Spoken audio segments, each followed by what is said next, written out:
I wanted to be at Texas State. I chose to be at Texas State.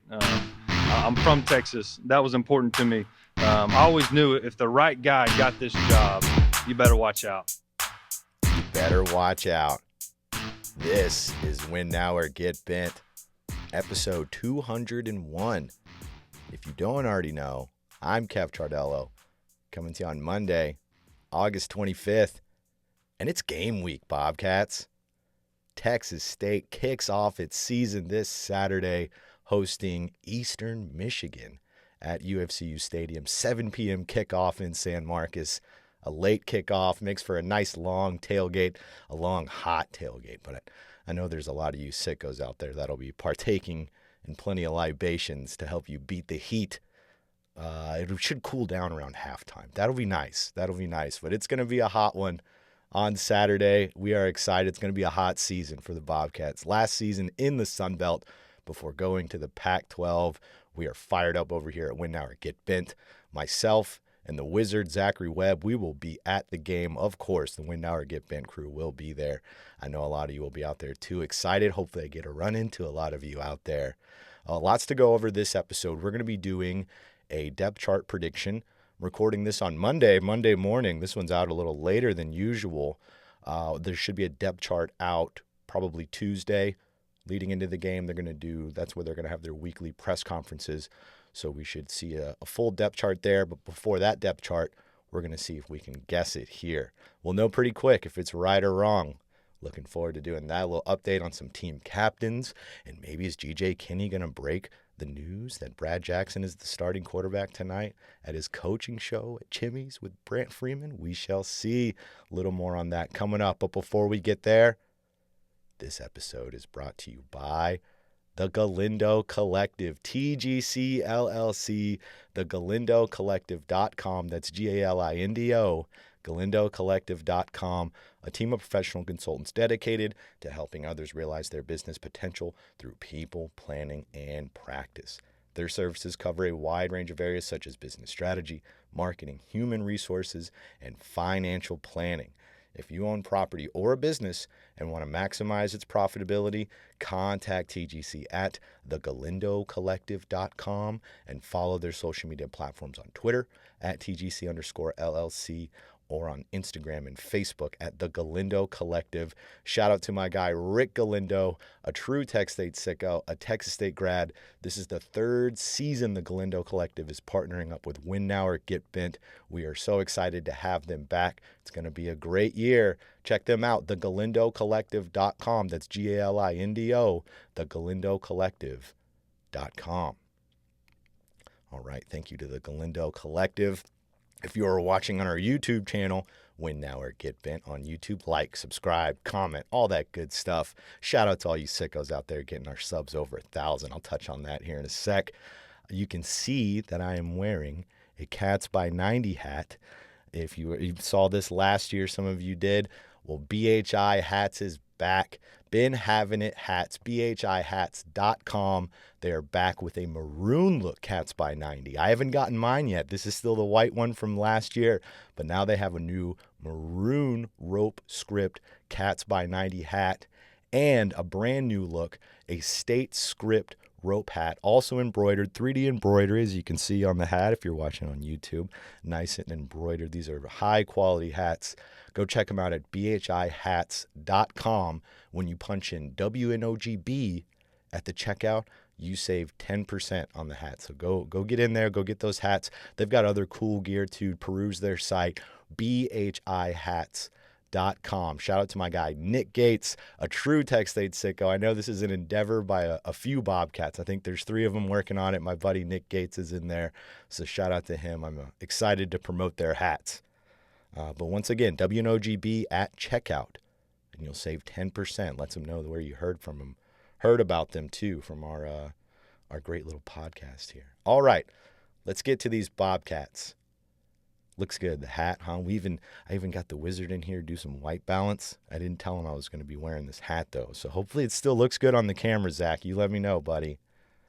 But let's get to these Bobcats. First thing we're going to start out talking about is some of these 2024 Texas State players that are currently in the NFL or trying for an NFL team in preseason. 3 specifically that we'll go over. First one's Deion Hankins. He's been looking good, wearing number 35 for the Chicago Bears in preseason.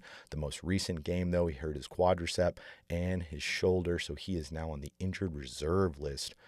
Tough break. He is looking like he had a good shot to make that 53-man, if not the practice squad. Not sure what this means for his future with the Bears, but hopefully they saw enough in preseason that they decided to hold on to him. I know my Raiders did something similar with Sincere McCormick. If you remember him, the UTSA running back, he's still on the Raiders. They, early on when they first brought him in, undrafted, he injured himself and they believed in him enough to keep him around, and now he may get some carries this year. So hoping the same thing for Deion Hankins with the Bears. Another tough break for Jordan Polk. He was released by the New England Patriots after having a terrific preseason. I thought for sure that he would have been a practice squad candidate or even 53-man roster candidate. I was even reading up on him where some fans were pretty upset. Some Patriots fans were pretty upset that he was released. Even though he was released, there's still a chance he could be a practice squad guy. Maybe there's a chance another team saw that tape and they bring him in, but I think he proved he is worthy of an NFL roster spot. So tough break for the first 2 guys. Nash Jones, offensive lineman, playing for the Chargers, still on the roster at this moment, but they have not released their final cuts. That is due by Tuesday, August 26th. So maybe by the time you're hearing this, that has come out, but hopefully he makes that 53-man roster. I will say for all 3 of them to get to the final week of preseason, to get to the final round of cuts even, that bodes well for their potential going forward. It's nice to see these Bobcats starting to break through and really garner some interest in these preseason games in the NFL. It's something that has really been lacking from players that leave this program. And we've talked about it before where there hasn't been a Bobcat drafted since the 2015 draft, so it's been a while. I hinted at it a little earlier. Team captains for the Bobcats, 7 of them to be exact. G.J. Kinney, this is kind of old news. He announced that on last Wednesday at the press conference when we were talking. It was the last fall camp press conference before they start gearing up for their game week and everything. He named 7 team captains, 3 on offense, 3 on defense, and 1 special teams. The 3 offensive players, quarterback Brad Jackson, left tackle Dorian Strawn, running back Lincoln Perry. On defense, the defensive representatives, we have edge Khalil Alexander, strong safety Ryan Nolan, and linebacker Traylon Payne. And then on special teams, we have punter David Nunez. So interesting group of captains. I think if I were to pick, if I was planning on doing it, maybe even predicting if they were going to do 4, who I thought would be 4, and they're all in here. So that's great to see. Brad Jackson will start at the top. That one is, I wouldn't say surprising, but it is intriguing. It's interesting because as of now, as of this recording, G.J. Kinney and the Texas State Bobcats have not named a starting quarterback for Eastern Michigan. Now, that's not to say we all don't know what's going to happen. We know Brad Jackson's going to be the starter. We've kind of known it since the spring. Really, I've fully felt comfortable with it when spring ended and they didn't go get a highly sought-after quarterback transfer like we've seen them do after spring before. We saw them do that with T.J. Finley. That's how they got him, was post-spring practice in the transfer portal. And, I'm nothing against Keldrick Luster. I think he still needs some more development. He's a younger player, so it wasn't like they were bringing in someone with a seasoned guy with a ton of experience who you think, okay, this guy might actually be the starter. When they didn't do that, it was like, okay, Brad Jackson, seems like they're going to hand him the keys, especially you saw spring football. He was the first quarterback out. He got the most reps out of anybody else. So I fully anticipate him being named captain and everything. From what we saw from him last year, 3 games he played in, 8 for 15 passing, just 1 touchdown, and that was a screen. That pass to Drew Donnelly, so we haven't seen a ton of his arm, but he had 164 yards rushing on 22 attempts and 4 touchdowns. I even made this note because I don't know, I had to have mentioned it before, probably when he was being recruited, but I must have forgot it. He threw for 9,986 passing yards in high school, 4-year career, just shy of 10,000 yards, and he scored 120 total touchdowns. So really impressive, illustrious college or high school career when he came into Texas State. I hinted at this earlier too. G.J. Kinney he has a weekly coaches show on Monday night with Brant Freeman. Shout out to Brant Freeman. That's my guy over there. It seems they're hinting at some breaking news tonight. And if there's one thing that I think they are going to break, maybe on a Monday leading into the game, would have to be the starting quarterback. So I imagine that's what it is. I know I'll be tuned in. I'm sure you can show up live. It'll be at Chimmy's. I'll try to get this out before that, mainly because I don't want to step on their show. But yes, Brad Jackson, first captain on the docket. Left tackle for the offense, Dorian Strawn, 23 starts the last 2 years at Texas State. Started out at left guard in 2023, moved over to left tackle last year, showed a lot of versatility. He's a big guy, 6'6", 320 pounds, I believe. I have his weight down on the depth chart when I scroll down my notes here in a sec. But it's a player that I was glad didn't hop in the portal, for sure, when a lot of these guys were, or it was nice to see him coming back, especially because they really need him and Talik Lockett, these starters returning. I think they were able to go get a lot of beef back to fortify this offensive line, but it's always good to have those experienced guys. Lincoln Perry, we all know Lincoln Perry. He's a senior this year. Should also note, Brad Jackson, freshman, Dorian Strawn, senior, Lincoln Perry, senior. So the only offensive representative that's not a senior is a freshman, redshirt freshman. Even though he played a little bit, still got that red shirt. But Lincoln Perry, fourth year with the Bobcats, 1,326 yards rushing, 13 touchdowns in 25 games. He was the First Responder Bowl MVP in 2024. Led the team in rushing in 2022 with 772 yards and 7 starts. That was his first year on the Bobcats after coming over with Dr. Kelly Damphus, the school president. They both came over from Jonesboro, Arkansas, the same year, around the same time and everything. After that 2022 season, he tore his ACL. G.J. Kinney's first year, so he didn't get to play 2023. He's made a roaring comeback in that time, though. So he is their offensive captain. No surprise there either after the bowl game. I mean, G.J. Kinney even said he's probably going to be team captain next year. He called that one way early. That was all the way back in January. Switching over to defense, we have edge Khalil Alexander, also a senior. He's going into his third season with the Bobcats, 19 games in his first 2 seasons, 46 tackles, 13 tackles for a loss, and 8.5 sacks. Most of those sacks coming last year, 6.5. He led the team last year. Great to have him back on the edge. I think they have a lot of really good edge players, and he is at the top of that list. Strong safety, we have Ryan Nolan. He is a junior. He played in all 12 games last year. Didn't come on till the end of the year with 7 starts, but he ended up being second on the team in tackles with 52. He's originally out of a junior college, Hutchinson Community College. I always like when I see these JUCO guys. I feel like they just have a little extra grit to them. They've really had to make something out of nothing to get to the FBS level, and I think once they get their shot, they really take advantage, as we've seen plenty of times here at Texas State. For those of you who have been following along for a while. Linebacker Traylon Payne, next up. He's a senior as well. Originally from San Antonio, transferred in from Houston before last year. Just 28 tackles last year. He played in all 12 games, not a ton of starts. They were kind of cycling through some guys like Max Preston, Manny Nunnery. They were really trying to figure out who they're going to put at the 2 linebacker spots in this 4-2-5 defense. Seems like Traylon Payne has really solidified his spot there.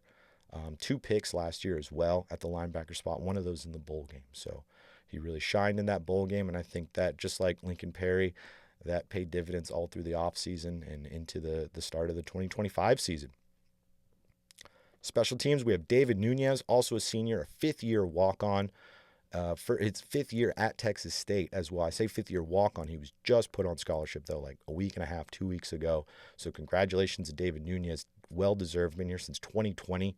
Finally got his shot last year, somewhat of his shot. He had to share time. 15 punts he was able to kick. 11 of them landed inside the 20. So that's a great mark for David Nunez. Seems like that punter competition is no more. I think it's Nunez's job to take after getting that captain nod. So there you go. There's your 7 team captains right there for Texas State. I imagine they'll cycle through some sort of combo each game, because you can't send 7 out there. Usually send 4. So we'll see how that goes during the season. I think that's pretty indicative when we're about to talk about the depth chart. Like those guys are probably going to start. So I feel like it's a nice segue before leading right into the depth chart we're about to do. I did one in June where I did 3 deep. I didn't go 3 deep here. I'll still talk about some of the other guys besides the top 2 that I have. I'm just doing a 2 deep for this one. Some positions are real deep, so I do talk about more than just the two. But I'm gonna try and keep it at two. Keep it kind of, it's somewhat short. Not too short though.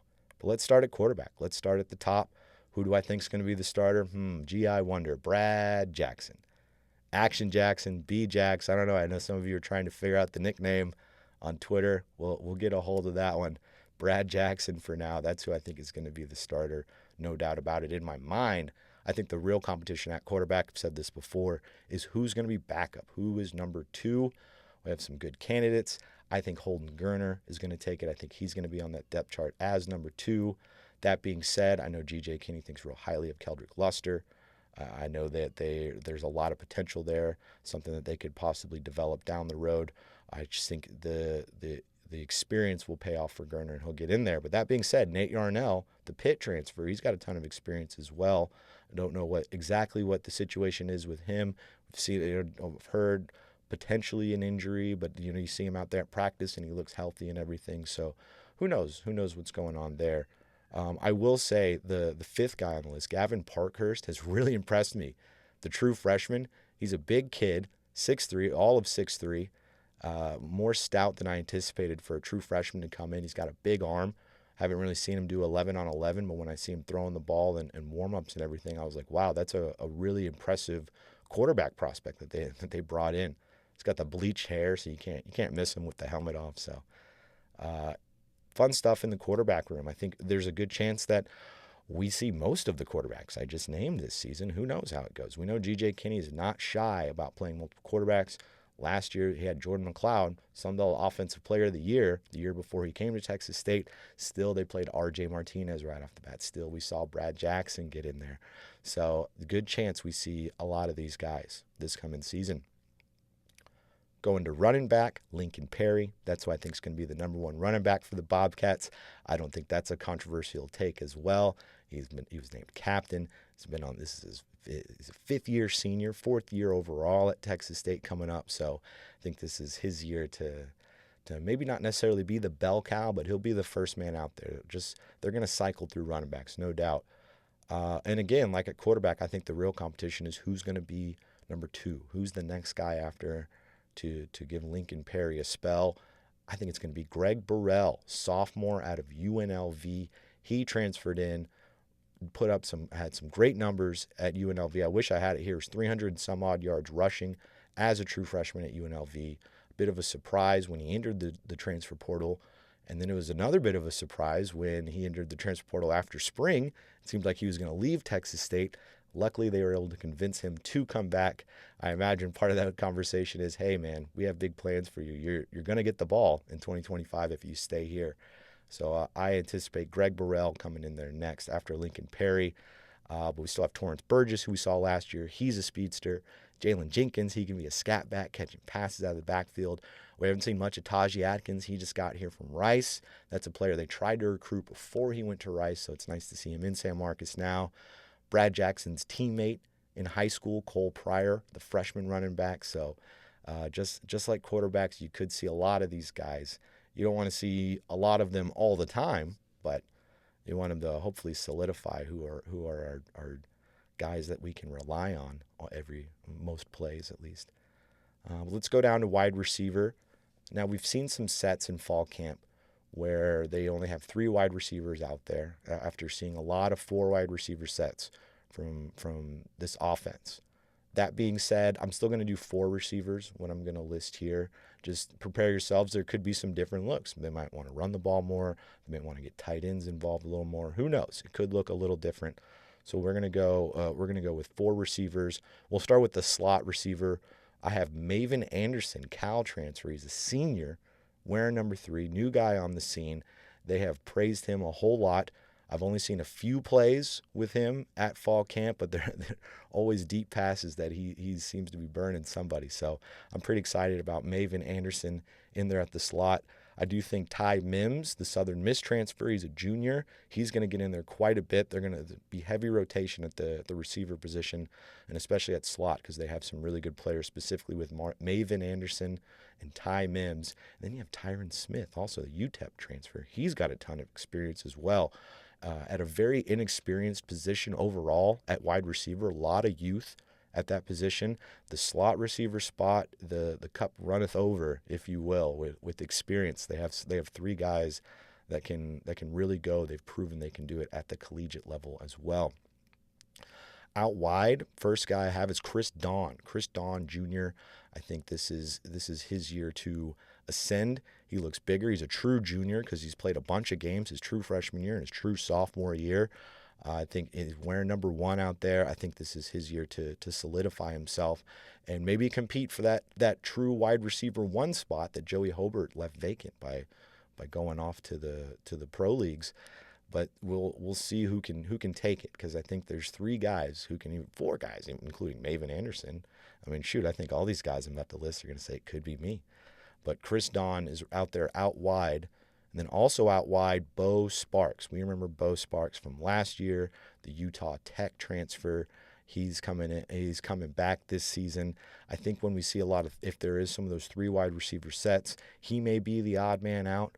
But I still think he's going to be heavily involved. He's going to be a starter, probably involved in special teams as well, too. We know he's fast on punt return and everything. So Bo Sparks out wide. And then for that 3rd receiver spot, Kylan Evans. Big, tall receiver. He was a true freshman last year. They gave him the single digit with number 2. I think he's primed for a big season, specifically if Brad Jackson is the starter like we all anticipate. They are roommates. They have a lot of chemistry together. So I think he could be a surprise candidate for that wide receiver 1. I think most people are anticipating Chris Dawn or Bo Sparks, but it could be Kylan Evans sneaking in there. A nice 6'2" receiver. A tall receiver is something that they've really been searching for. They have a couple with these young guys, and Kylan Evans is one of them. Anticipate seeing him quite a bit. Now, I listed some of the backup slot receivers, but I kind of glossed over the wide receivers, the flankers, if you will, for their backups. Behind Chris Dawn, I have L.J. Johnson. He's a Texas Tech transfer. He's a young guy. He's a freshman. G.J. Kinney came up to me and pointed at number 12 out there and said, that guy's a stud at practice one time. So he sticks out in my head because of that. That's pretty good praise coming from your head coach. So L.J. Johnson, look out for him. Behind Bo Sparks, I have Jordan Martin, another freshman out there wearing number 14. Had my eyes on him last year, looked like a true freshman this year. He looks like a grizzled veteran. The guy looks big. He definitely was hanging out with Coach Huth in the offseason. He got bigger, so I anticipate seeing Jordan Martin out there quite a bit. And then this is where it starts to get tricky, where pretty top-heavy at the wide receiver position, but once you start to get below it, it's a lot of youth. It's a lot of true freshmen and redshirt freshmen. That's why I feel like a true freshman could pop up here. Tucker Casano, mainly not from anything I've seen, mainly from what we've heard. We've heard them talk about these receivers and everything. Tucker Casano has gotten a ton of praise, so I could see him being in that rotation. Receiver position is going to be an interesting one to watch, mainly to see, because I feel like when we were talking about running backs, and it's like they have a lot. Here's 5 guys, and they have a resume of stats at the collegiate level. There's not so much at receiver, even though they have some new guys, some transfers. Let's go to tight end. Starting tight end, I have Blake Smith, Oklahoma transfer. He was injured last year, tore his ACL, so he missed last season. They're very excited about him. He moves smooth out there. He's a big guy. Blake Smith, and we've been told he's going to be more involved in the tight end position, so we'll see how that goes this season. Behind him, though, I think this is pretty easy. This one, too, you could even see him on the field at the same time. Ty Stammy coming over from Louisiana. Big guy. We were talking to the tight ends a couple weeks ago. Blake Smith said Ty Stammy, he's really actually 6'7", 6'8". He's listed at 6'6", but he is a monster. Big player. I fully anticipate to see Smith and Stammy out there quite a bit. Just for good measure, we'll name a third one. Titus Lyons. Our guy Titus Lyons is back. Shout out to Titus Lyons. Nobody works harder than that guy on this team. I'm so happy to see him back in 2025. He's a senior. I assume this is the last go for Titus Lyons. So let's get our guy a touchdown this season. What do you say, GJ? Let's go to the offensive line now. Before that, let's talk about the heaviest offensive line in the nation, being the Tech State Bobcats. I couldn't remember if I brought that up on episode 200. I don't think I did, but that's a pretty cool statistic that we saw put out there. I really wish I would have referenced it and put so I could tell you where that article is. I meant to do that. Shout out to the sicko who posted this stat. But yeah, Texas State, the heaviest O-line in the nation, all across the FBS. Number one, Texas State, average height 6'5" and a half, average weight 341.4 pounds. It's 11.4 pounds heavier than second place, which is Texas A&M. Third place is Colorado. Fourth is Mississippi State. And fifth is Iowa State. So pretty cool. How about that? You know, we've heard G.J. Kinney say big people move little people. I know that's one of the Wizards' favorite sayings. He definitely loves it. I know Spavital had a version of it where big people beat little people, I think is how he said it. But it's true. Big guys will move you around. So even though there's a lot of newness on this offensive line, there's also a lot of size. Let's start at left tackle. Starting left tackle, number one, Dorian Strawn. Senior, one of the team captains, 6'6", 315 pounds. He started the last 2 seasons. He's going to start again this year. Behind him at backup left tackle is kind of interesting. I think that they're going to be cycling through 3 players at both tackle positions, but we'll go over that a little bit more. But for now, I have my backup left tackle for the depth chart, Bamidele Badusi, a sophomore, 6'6", 317 pounds. He's a big kid. They brought him in out of high school. He spent the last 2 years developing, waiting his time.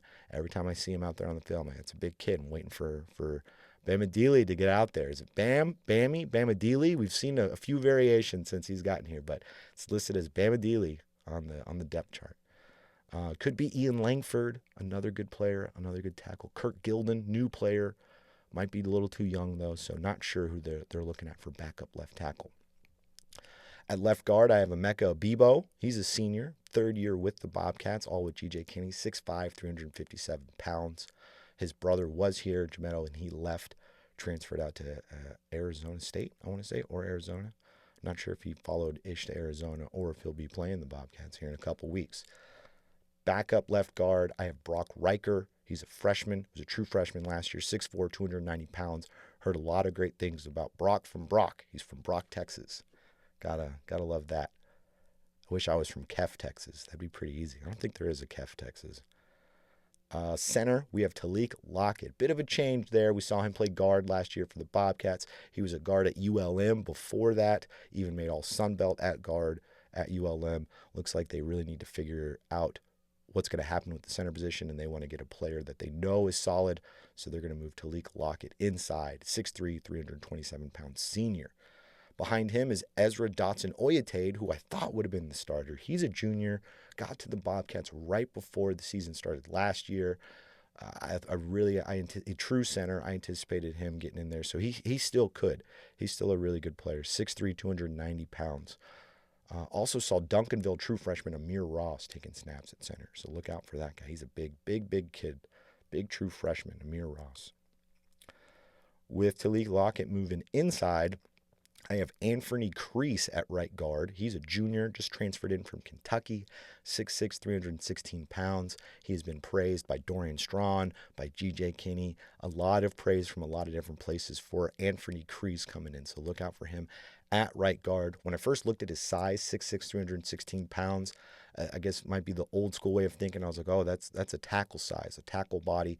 But we've seen this coaching staff, Jordan Shoemaker, the offensive line coach, I feel the best offensive line coach in the Sun Belt.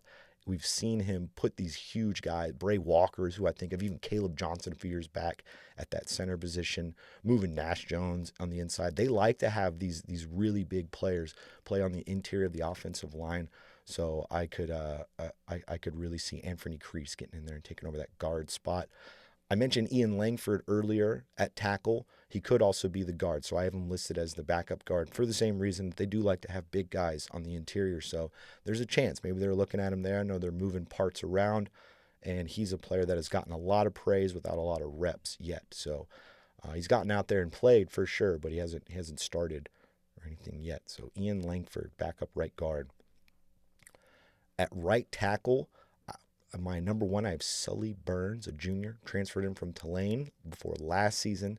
Didn't start any games last year, but he did get into the mix. I think he's going to be a starter this year. 6'7", 309 pounds. We'll have some competition at that right tackle spot with my number 2 guy, Lysander Moyeo. Sorry if I'm saying your name wrong. I'm going to get with you and we'll figure out how to say your name. But Lysander, he's a senior, transferred in from Syracuse, 6'6", 360 pounds. In that article I was talking about with the heaviest offensive lineman, they specifically noted Lysander. I think he was top 10 biggest offensive lineman in the country. So he was somebody that they pointed out for sure. Another JUCO guy, started his career at Navarro. Like I said, little extra grit, especially on the offensive line. Those guys have a ton of grit anyway. You make them start out at JUCO, and man's made of concrete at this point. But he used to be a D lineman. He switched to D line for the 2024 season at Syracuse. So now he's back on the offensive line. So we'll see how that one goes. But when I was talking about the 3 tackles earlier, I think they may cycle through at left tackle, right tackle. I think that's going to be Dorian Strachan, Sully Burns, and Lysander. I think you might see some musical chairs because there were times in fall camp where I'd see Sully Burns playing some left tackle. So, and who knows, maybe they're just trying some things out and they're waiting to figure it out for when the season gets cooking. All right, let's go to defense. I'll start making this a little quicker. I'm already at a half hour. I swear in my head I do these things and I'm like, this should just be a half hour, and I'm halfway through the list. I apologize, everyone. Hope you're enjoying the content. Let's give another shout out to bhihats.com. Check me out. If you're on the YouTube page, Win Now or Get Bent on YouTube, go check out the video, like, subscribe, comment, all that good stuff. Thank you. We're over 1,000 subscribers, right? Like 1,020 now. Cannot thank you enough for getting in there. You got in there and got us over. But bhihats.com. Check out the Cats by 90 hat I'm wearing right now. You can find lots of cool looks there. bhihats.com. All right. Let's start with the edge position on defense. We've got Khalil Alexander, senior, team captain. He's going to be the starter. We talked about him earlier. We're power through, but he's 6'3", 220 pounds. Behind him, this is one of those positions where I do have 3 because I think they're going to cite defensive line. The rotation is 3. They will be playing a lot. They are pinning their ears back and going after the quarterback. If he's on his backside, he can't hurt you. That's the philosophy of this defense, which is a good philosophy. It makes sense. Tymir Jackson is who I have backing up Khalil Alexander. Tymir Jackson, he's a senior, 6'5", 235 pounds. Another JUCO guy, if I'm not mistaken. I think he's a guy that they praised a lot before last season. They were pretty deep at that edge position, so he didn't fully break through. There's a little more room now, so I think we're going to see a lot of Tymir Jackson. But I think we're also going to see a lot of Don Terry Russell. He is also a junior out of Mississippi State, a new transfer, 6'4", 225 pounds. He's listed as an athlete on the roster for a while. Seems like they are going to play him at that outside linebacker edge spot, that stand-up defensive end, if you will. Just the bring in the pass rush from that big guy. So some great size at that edge position there. And there's other players that I think will get mixed in, even some ones that I'm about to list at the defensive end spot. And if you're a difference in designation here between edge and defensive end, sometimes the edge will put his hand in the ground and be a defensive end type player. Other times he'll stand up. Other times he'll move and almost be like a third inside linebacker. We've seen some of that. They used to like to do that with Ben Bell quite a bit. But the defensive end, they're going to have their hand in the ground. They're going to be on the edge of the defensive line most of the time. And at the top of that designation, I have Jolazin Landry, sophomore, 6'3", 245 pounds. This is a player, I have him at defensive end, could very easily be an edge if they're looking at him there. They may have, who knows, maybe 2 edges that they're coming with. We'll see how that goes. But Jolazin Landry, we know a lot about Jolazin, JoJo Landry. They call him JoJo around the team. I fully anticipate seeing him quite a bit. Him as well as the backup behind him, Kennard Snyder, coming over from Iowa State. Some of you may remember him from ULM, where he was really good there. 6 foot, 248 pounds. Not the biggest defensive end height-wise, but it brings a violent punch when you watch his film. He gets his hands in the chest of the offensive lineman. So I'm excited to see Kennard Snyder in maroon and gold. And behind him, Jeremy Jackson. He's Jeremy Jackson Jr. He's a freshman. 6'3", 220 pounds. Another player who's been waiting for a year or two. I think just a year. I think he got here last year for the Bobcats. Very similar to Tymir Jackson. No relation. But that he got a ton of praise from the coaches without a ton of reps. I have some extra defensive end edge players to name because I named 3 at 2 positions, and it wasn't enough because they have other guys. They're pretty deep at this position. These are guys that I think are also going to play quite a bit. We'll see where they decide to put them on this defensive line. But Bryce Carter, a transfer from Virginia, 6'3", 274 pounds. And Tadarius Collins, sophomore, coming over from Indiana. I met him at an event where I got to see the renovations for the stadium. And I was like, "You're from Kansas, right?" He said, "Indiana." So I'm going to remember that from now on, Tadarius. I messed that one up. But it's 6'4", 250 pounds for Tadarius Collins. So a lot of options at edge, a lot of options. The interior part of the defensive line, a lot of players left. We had Tavian Coleman leave, Terry Webb left, Dominic Ratcliffe, some really good players that they relied on for a good while on this defensive line. The two defensive tackle spots, 4-2-5, reminding all of you. Number one, at one of the defensive tackle spots, I have Cam Washington. He's a senior, 6'2", 290 pounds. He's put in a lot of time with the Bobcats. Got number 8 this year, a single digit at that interior D-line spot. I always love to see that, so I anticipate seeing him quite a bit. Right behind him, though, I have Amapolis Lange, senior. He transferred in from Houston before last season. We saw him play sparingly, but not a ton. 6'6", 312 pounds. Big guy. I fully anticipate seeing him play. I believe his nickname is Aussie, is what they call him. And I've been saying Amapolis Lange, his full first name, but they just call him Aussie Lange. Behind Lange, I have Mike Ngocha. Practice how to say that last name. Mike Ngocha, senior from Syracuse, 6'5", 312 pounds. Mike's a big guy. We've heard him get a ton of praise as well, so I anticipate seeing him quite a bit at that defensive tackle spot. So that's who I have. 1, 2, 3. I have Cam Washington, Aussie Lange, and Mike Ngocha. I say it funny. I learned how to pronounce it. Now I can't help but say it. Ngocha. There we go. That's how you got to get the stick in there. We'll do that with Lange, too, coming up soon. The other defensive tackle spot, this, and this one might be a bit of a stretch because I could see this player that maybe they want to put him on the edge or anything. But I have the number 1 being J.P. Dieter, a sophomore from Arizona State. I just really like what I've seen from him, what I've read, what I've seen from him at fall camp when they talk about him. 6'3", 280 pounds, a big guy. I want to see if he'll break through that starting rotation. But I could also see the number 2 guy on this list breaking through, Devarick Woods. He's a junior coming over from Hines Community College, 6'3", 290 pounds. And even number 3 on this list, Charlie Leota, senior from West Texas A&M, 6'3", 370 pounds. Big guy. So all 3 of these players, I don't know what order they're going to be in. I just know that they're going to get out there. And once again, just like with defensive end and edge, I named 3 players for 2 spots, but it wasn't enough. Here's a couple more. Kyron Bruda, sophomore from Arizona State, 6'3", 295 pounds. And Jordan Sanders, junior from Cal Poly, 6'4", 285 pounds. A lot of anticipation for those players as well. A lot of depth on the defensive line, a little more unknown on the interior, but I think they were able to replenish this D-line after losing some guys. They got in the transfer portal. Mike O.G., the D-line coach, Coach Matthew Gregg, the corners coach, but also defensive recruiting coordinator. They did a great job of beefing up this defense. And I think they have a lot of defensive linemen they're going to be able to cycle through a lot more like they did last season and the year before because they were able to replenish it. Just some unknowns, really, at that position. I think at the edge, we know what we got out of Khalil and Jolaise and Landry. We know what we got out of Cam Washington. But a lot of these guys, you're just going to have to show it on the field. But when you look at it on paper, they sure did get that depth back. All right, let's go to linebacker, 4-2-5. So 2 linebacker spots, my 2 starters there. Traylon Payne, mentioned him, team captain. He's a senior. The other linebacker, I have Michael Boudwin III.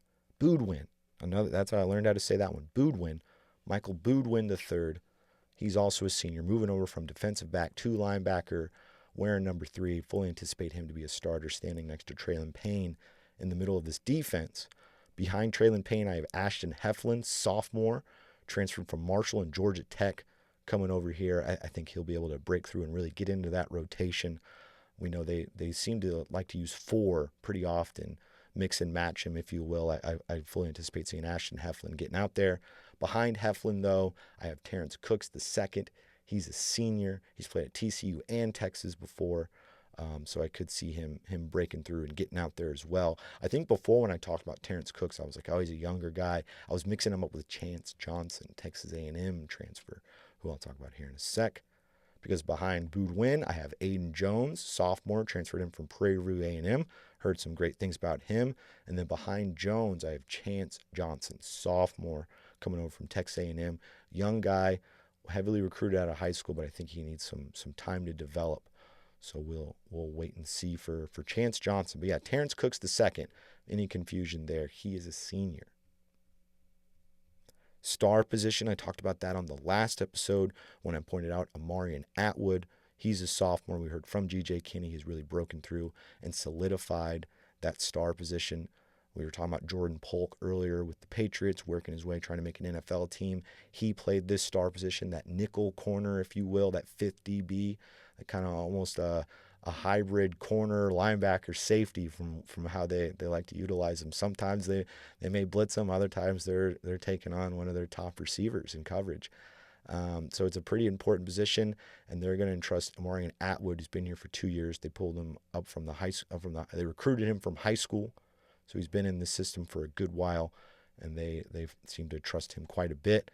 Behind him, I have Will Mitchell, also a sophomore, a true sophomore, though. He got in the mix last year, a track star, a state champion track star in high school. So I totally understand why they want to get him in the mix as well.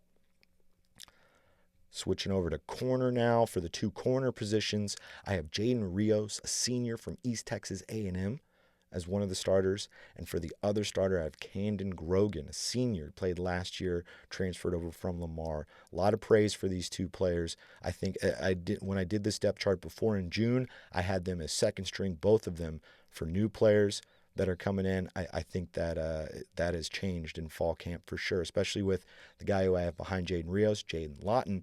He kind of got the campus pretty late, about halfway through fall camp.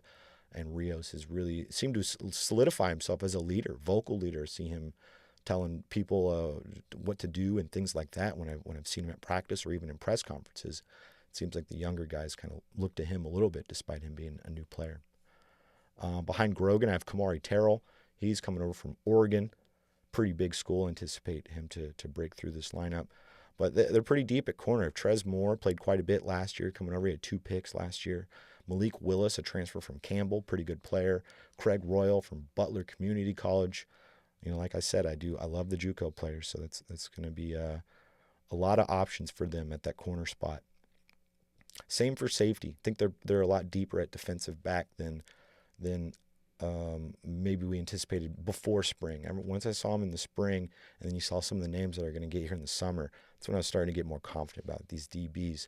But Ryan Nolan at strong safety, I think that's a foregone conclusion after he was named captain. He's a junior, second on the team in tackles last year. I think this is going to be a year where he ascends. Behind him, I have Darius Jackson, though, a junior, transferred him from Mizzou a couple years ago. He could even break his way into a starter, maybe a free safety starter. But for now, I have him on the depth chart behind Ryan Nolan. But he's a pretty good player himself. I know he's a player. He got injured at one point, so they had to wait a while for him. But Darius Jackson, wearing number 5, I'm looking for him at safety. Going over to free safety, I have Bobby Crosby. He's a senior. They're giving him number 1 this year. Definitely put in his time with this team, and now I bet he's going to get his chance, a big chance this year. Behind him, though, I have Javis Minette, a junior from Wofford. I've heard some good things about Javis, as well as Chase Davis, a sophomore from Utah State. To be honest, I think it's going to be one of those two as the backup free safety.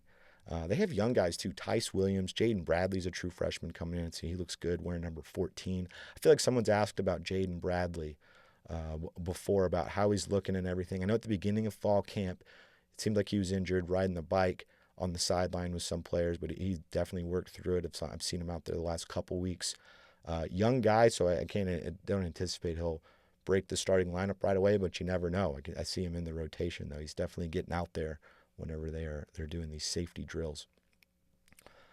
Kick returner, punt returner, I have Tyron Smith as the kick returner, the guy from UTEP, although I also have DJ Taylor. Probably if they're going to use 2 for the kick return, so I'd imagine he'd be back there too. He's coming over from Cincinnati, real speedster, defensive back, DJ Taylor. Punt return, Bo Sparks, we saw him 2 80-yard punt returns in one game. Gotta imagine he's first in line there. Kicker, Tyler Robles, and punter, David Nunez. Tyler Robles, new player from USC. David Nunez just got put on scholarship. Although there is some competition at kicker a little bit with like Mike James coming in. He was here at one point and he left for Tarleton, I believe, and now he's back at Texas State. So we'll gauge the special teams. But that's it. There you go. There's your depth chart right there. We'll see how it is. We'll compare and contrast to the one that Texas State is going to put out. For this week, we're going to put out another episode of Win Now or Get Bent. Of course, there should be a Wizard Wednesday. I'm pretty sure. I don't want to speak for my guy, Zach Webb. Fairly certain. Check it out Wednesday. Wizard Wednesday, that'll be out. And then we'll have another Win Now or Get Bent, a preview of the Eastern Michigan game. We're going to do a preview and a mailbag all in one. Calling for the mailbag now. Get your questions in. If you're watching on YouTube, get on there, get in those comments and put your question there. We're going to change it up a little bit this year. Well, I'll use questions in the comments on YouTube. Before I was just using Twitter. Still, I'll put out a call for it on Twitter, and you can comment below there, and I will use your questions there. But if you're not on Twitter, go ahead and comment on YouTube, and I will scroll our comments before the episode, and I will answer your question.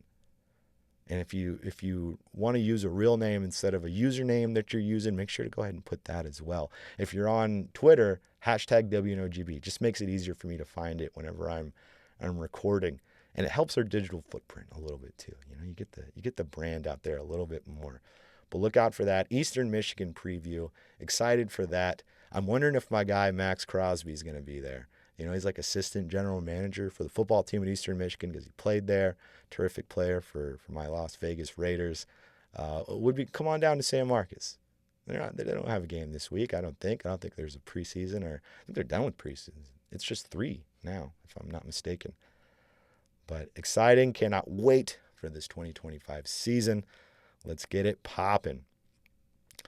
Check out our Patreon page, patreon.com/WinNowOrGetBent. Check out our merch site, WNOGB.com. Also, check out the merch at BHIHats.com. Check them out for a Cats by 90 sweet hat like I'm wearing. Make sure you use WNOGB when you check out. Like, subscribe, comment, all that good stuff on YouTube. For our audio heads on Apple and Spotify, make sure you leave a review. Make sure you're subscribed on there so it downloads right away. All that good stuff. All of that has helped us grow so much. I cannot thank you sickos enough for your loyalty to us over here. I skipped the Twitter. Make sure you check us out on Twitter at Win Now or Get Bent. Check us out on Instagram at WNOGB. And I'm gonna have a TikTok one right here very soon. Reluctantly, we're gonna be on TikTok too as well. If you've seen some of the clips, we've been putting out shorts. Some of them we've been putting out on Twitter. We have been preparing for that launch, which is coming too soon for me. More social media. That's what I need in my life. Thank you to TGC LLC. Thank you to BHIHats.com. Check out the Cats by 90. Shout out to my guy Zach Webb, the Wizard, our great producer here, host of Wizard Wednesday, occasional co-host of Win Now or Get Bent. If you saw episode 200, that was a smash. That was a lot of fun. We got to bring Zach into the mix more and have some fun like that. But shout out to Zach, and of course, shout out to you sickos. Without you, we'd be shouting into the void. We are coming up on our 5th season at Win Now or Get Bent. 3rd season of Zach and I teamed up. 3rd season of a video podcast. It was audio only the first 2 years. How far we've come, and we just want to keep going further and growing. We want you to grow with us. We want Texas State to grow. Everybody grow. Let's all get big. Let's all get swole over here. We're growing together, aren't we? But thank you, sickos. You guys are an incredible, passionate, rabid army of Bobcat fans, and we are internally grateful to all of you. Exciting season, everybody. Let's get it. 2025. Fired up for it. Look out for that Eastern Michigan preview and mailbag. Get those questions in. Don't forget. But all right, everybody. Win now or get bent.